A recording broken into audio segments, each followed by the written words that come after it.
বালতি ভাইয়ন ইনশাআল্লাহ আল্লাহ সহজে আমাদের 10 বালতি হয়। অনেক খুশি না? ইনশাআল্লাহ খুশি। আচ্ছা ঠিক আছে। খাওয়ার নৌকা কয়টা নৌকা নিয়ে আপনি ডিম ধরেছেন? আমার থেকে হচ্ছে 8টা নৌকা।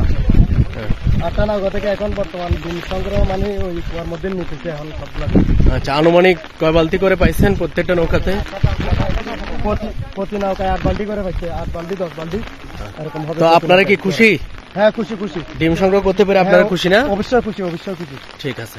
আজকে বহুল প্রত্যাশিত বাংলাদেশের মৎস্য হেরিটেজ হালদা নদীতে ব্রুট মাছ ডিম ছেড়েছে। বিশেষ করে রুই জাতীয় মাছ, রুই, কাতলা, মৃগেল, কালীবক, সেই 4 প্রজাতির মাছের এই যে ন্যাচারাল ব্রিডিং গ্রাউন্ড এটা এই হালদা নদী, এবং প্রতি বছর এপ্রিল, মে, জুনের মধ্যে যে কোনো একদিন এই ব্রুট মাছগুলো এখানে ডিম ছাড়ে। এই একটা দিনের জন্যই সারা বছর তারা এখানে লোকজন অপেক্ষা করে। এবছর যেটা খুবই আনন্দের সংবাদ সেটা হচ্ছে বিগত কয়েক বছরের মধ্যে সবচেয়ে ভালো পরিমাণ ডিম পাওয়া গেছে। গত রাত 2টা থেকে ডিম সংগ্রহ শুরু হয় এবং এখনো পর্যন্ত তারা কন্টিনিউ করছে। মধ্যে কিছু ঝড়ো আবহাওয়ার জন্য, বৈরী আবহাওয়ার জন্য তাদের ডিম সংগ্রহ কিছুটা বিঘ্নিত হয়েছিল। ওটা যদি ঝড়ো আবহাওয়া যদি না থাকতো তাহলে আরও বেশি পরিমাণ ডিম সংগৃহীত হতো। যাই হোক, তারা স্থানীয়রা খুবই খুশি, আর আমরাও একই সাথে আমরাও খুশি। আমরা তাদের সাথে এই খুশিটা শেয়ার করতে চাই, কারণ আমরা যারা বাংলাদেশের একটা মাত্র নদী যেটা বাংলাদেশের বর্তমানে মৎস্য হেরিটেজ হিসেবে সংরক্ষিত, একই সাথে আমরা যে ইন্টিগ্রেটেড রিভার ম্যানেজমেন্ট যেটা বলি, আমরা সমন্বিত নদী ব্যবস্থাপনা যেটাকে বলি, এটা বাংলাদেশের একটা মাত্র নদী যেটাতে এটা খুব সফলভাবে বাস্তবায়ন হচ্ছে।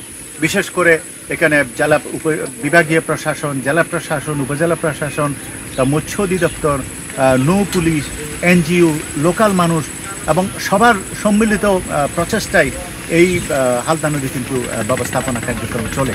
আমরা সারা বছর এই শুধুমাত্র একটি দিনের জন্য, একটি দিনের প্রত্যাশায় আমরা কিন্তু সারা বছর আমাদের কার্যক্রমগুলো চালাই। আমাদের শিক্ষার্থীরা একটা ডেডিকেটেডলি কাজ করছে হালদা নদী। প্রতিনিয়ত আমরা ওয়াটার কোয়ালিটি থেকে সমস্ত তথ্য উপাত্ত আমরা সংগ্রহ করি।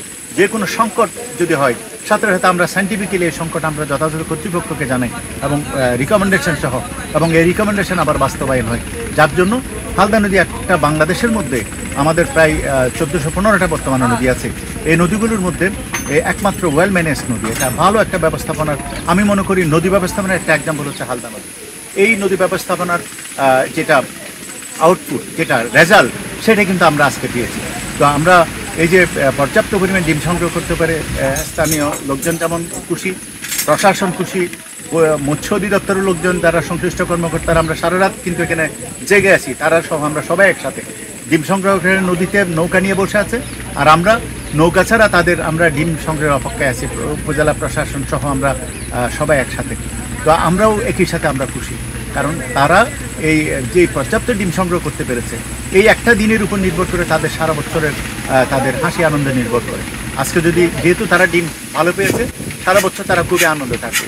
যেহেতু গত বছর এরকম একটা দিন যদি তারা পর্যাপ্ত ডিম সংগ্রহ করতে না পারে, তাহলে সারা বছরই তাদের একটা মলিন মুখ আমরা দেখতে পাই, তাদের একটা আর্থসামাজিক যে সোশিওইকোনমিক একটা খারাপ কন্ডিশন আমরা দেখতে পাই, যেটা আমাদের জন্য প্রত্যাশিত না।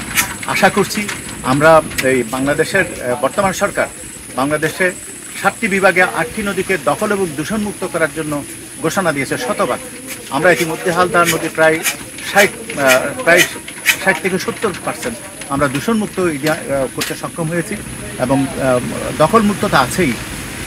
এবং এই প্রকল্পের অধীনে, অর্থাৎ যেই সরকার যেই উদ্যোগটা নিয়েছে 7টা নদীকে দখল ও দূষণমুক্ত করবে, এই উদ্যোগের মধ্যে আমরা রিকমেন্ডেশন দিয়েছি, আমরা সুপারিশ প্রণয়ন করেছি।